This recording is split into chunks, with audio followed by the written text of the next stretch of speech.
Здравейте! Днеска съм супер продуктивна. Сега, ето ми писмото до главния прокурор.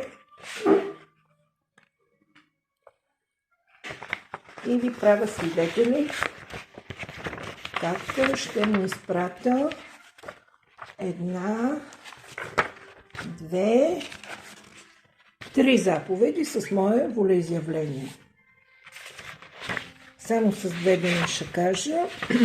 Едното волеизявление за престъпление, което извършва кмета на район Банкя и общината, като отказват да реагират на моя заповед и волеизявление от преди време.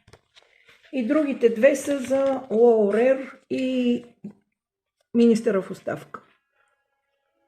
250 000 евро на единия и 250 000 евро на другия глоба, защото те много обичат еврото. Нека да е в евро или аз лично предпочитам да са в левовата стойност, в пощенски клон в банката. И друго искам да кажа. Търпя много критики от живите, защо хъба енергия по протести. Защото, от протеста падам, че се моля. Няма такова нещо. Пак повтарям. Хубаво е да се знае, да се реагира, да се излиза от системата, ма като излезеш и си самосиндикално, какво?